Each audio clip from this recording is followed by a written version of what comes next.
Tervehdys kaikille!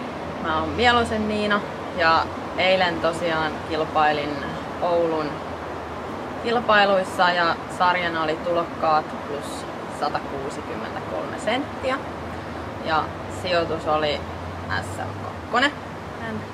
Ja fiilikset on tosi hyvät. Tosin harmittaa, että kai nähtävästi hävisin 1 pisteellä kultamitallista, mutta ei se mitään. Katsaus jatkuu tonne Helsingin Finlandia-talolle. Tavoitteena on sitten muutama kilo kiristellä, niin sitten ollaan aika lähellä sitä tavoitekuntoa.